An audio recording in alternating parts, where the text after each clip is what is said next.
In a previous video, I talked about how to think critically. Today, I want to revisit this topic, but this time from a different angle. Today, I want to focus on the obstacles to critical thinking. Because critical thinking is really not that difficult.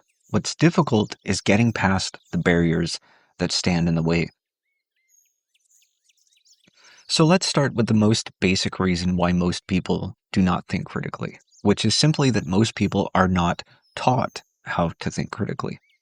In fact, most people are conditioned from a very early age by their parents, by religious institutions, and even by the school system, not to think critically, but instead to accept information without question on the basis of authority and to trust that the information is true without actually investigating it. So the first step to overcoming this is to recognize that authority and truth are not synonymous. Even experts can be wrong sometimes. Teachers, leaders, political pundits, and even scientists can have blind spots and biases. Real learning begins with asking questions. And not just asking questions, but also questioning answers. The next obstacle to overcome is personal biases. Now, personal biases can be political, religious, social, or cultural, and they shape the way we interpret information. For example, if you identify strongly with a particular political party, you're likely to accept information that makes your party look good while rejecting information that makes your party look bad, regardless of whether or not that information is true. Bias causes us to see what we want to see and to reject what we do not want to accept, including facts and evidence. Any kind of bias, whether political or otherwise, can get in the way of critical thinking. But here's the thing. We all have our personal biases, and the key is not to try and eliminate them because that's virtually impossible. The key is simply to be aware of them. Notice when you're quick to accept information that confirms what you already believe. And notice when you automatically dismiss something that challenges your beliefs. When you catch yourself doing this, pause and ask, am I rejecting this because it's false or simply because it makes me feel uncomfortable? In fact, this might be a good place to interject for a moment and to ask you to do something.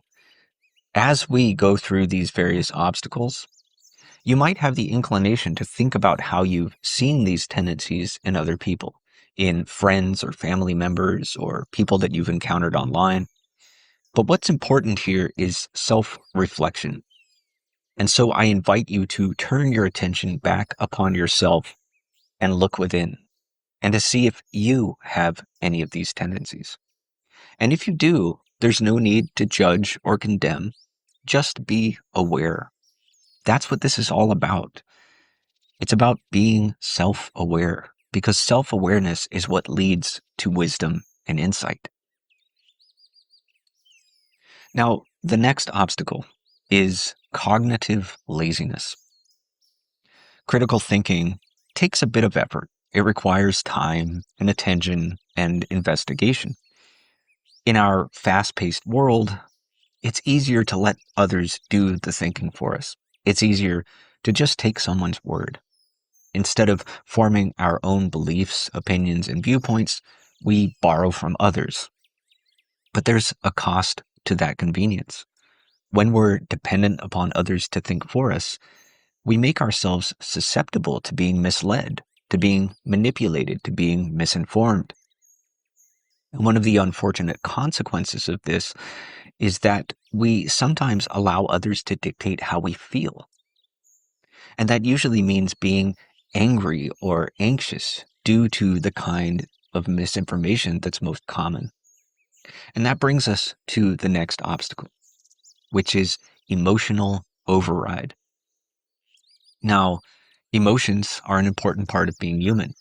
They help us to connect, to empathize. They help us to make sense of our experiences. But emotions can also override our ability to reason. They can cloud our judgment and cause us to react impulsively. When we read something that makes us feel angry or afraid, we're far more likely to believe it, even without evidence.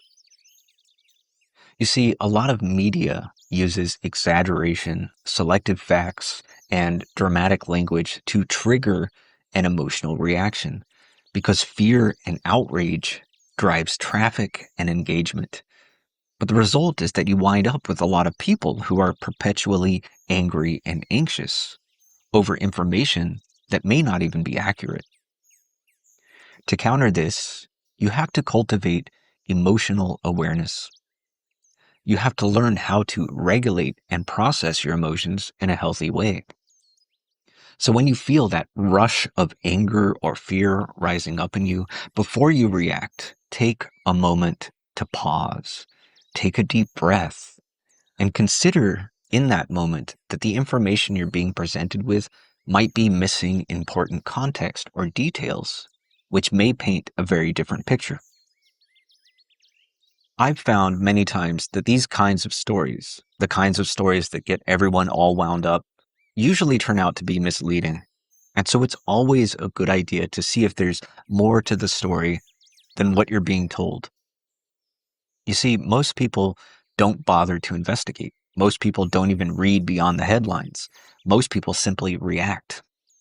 And that brings us to the next obstacle to critical thinking, which is social consensus or groupthink.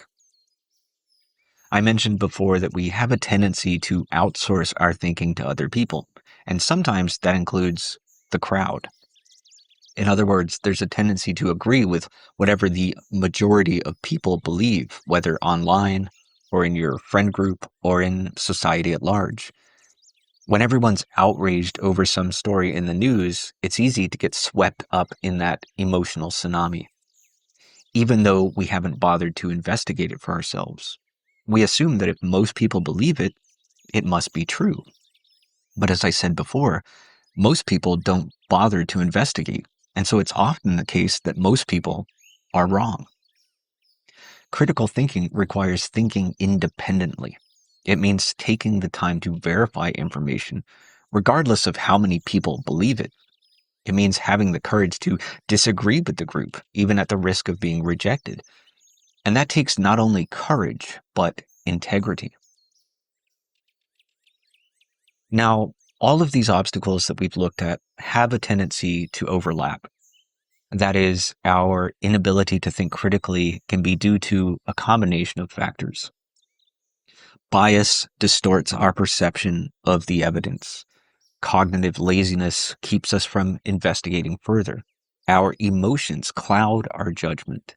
Social pressure discourages us from questioning the validity of the information that we're presented with.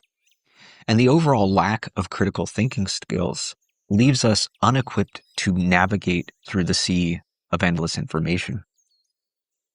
All of these obstacles make it challenging to see reality as it actually is.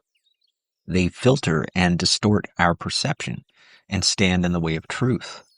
And so what is perhaps most important is to hold truth in the highest regard and to be humble. You have to be willing to admit what you don't know, to recognize your biases, your blind spots, to acknowledge your own ignorance, because it's that kind of humility that allows space for learning. None of us knows everything. We're all ignorant to some degree, but as long as we're willing to admit to not knowing everything, we leave space in which to learn. So be humble, be curious, be inquisitive, and be willing to ask, is this actually true, even when the answer might be inconvenient or uncomfortable? The pursuit of truth requires courage, the courage to question, the patience to listen, and the willingness to think for yourself.